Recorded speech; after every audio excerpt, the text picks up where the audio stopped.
Friends नमस्कार जय जगन्नाथ। तो आपन देखुं NRN न्यूज ओडिया। आज सुप्रीमकोर्ट घोषणा कले काली पुरी रे गड़िब रथ ओडिशार अन्य कौन स्थान में गड़िब नहीं। कौन रही डिटेल्स चलतु वीडियो आरंभ करिया। वीडियो आरंभ करने पूर्व जब आप प्रथम थर चैनल को आसते सब्सक्राइब करना सब्सक्राइब करिया सह वीडियो भल लगे लाइक कर दिंतु। सुप्रीमकोर्ट देले रथ यात्रा अनुमति। काली बड़दान में गड़िब रथ। सबू कल्पना कल्पनार अंत घटी शेष में पूरी रथयात्रा उपर मोहर मार्चंती सुप्रीमकोर्ट। रथयात्रा उपर मोहर मार्चंती सुप्रीमकोर्ट। एथर रथयात्रा हो कि रथयात्रा जो जेपरी संक्रमण न व्यापी ताकू दृष्टि देवाक सुप्रीमकोर्ट शर्त रखिंट।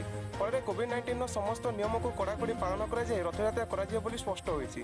पुनर्विचार आवेदन पर सुप्रीमकोर्ट एपरी राय पर कालियार अगणित भक्तों मध्य खुशीर लहरी खेली जाइए। भक्त मैंने खुशी में बाबमेल हो पड़ती।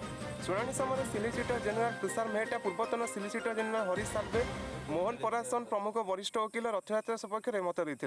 हरीश साल्वे जुक्ति कहते पुरी में कर्फ्यू लागू रोविड टेस्ट होता सेवायत मैंने रथयात्रा अंशग्रहण करेंगे। संक्रमण जपरी न व्यापी ताकू गुरुत्व देवा सह राज्य सरकार दायित्व। केन्द्र और राज्य सरकार जुक्ति शुणा पर सर्वोच्च न्यायालय पुरी में रथयात्रा अनुमति देते। सूचना अनुसार चलित वर्ष रथयात्रा बंद कर गत 18 तारिख में सुप्रीमकोर्ट देता रायर पुनर्विचार लगी तुषार मेहटा बिना भक्ति रथयात्रा करने को जुक्ति बाढ़ी। वर्ष वर्ष धरी रथयात्रा को बंद न करने सिलिसिटर जेनेल कहते। रथयात्रा सीधा प्रसारण करने को तुषार मेहटा प्रस्ताव देते। यापर जस्टिस एस रवीन्द्र भट्टଙ୍କ जणिकिया खंडपीठ मामलार शुणाणी तीन जणिया खंडपीठ को स्थानांतर करते।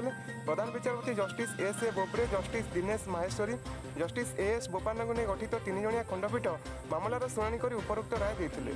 प्रधान विचारपति मामलार गंभीरता को नहीं नागपुर स्थित निज बासभवन वीडियो कॉन्फ्रेंसिंग जरिए शुणाणी करते। तो वीडियोटी केम लगे निश्चय कमेंट कर जणाइए। रोचे नमस्कार जय जगन्नाथ।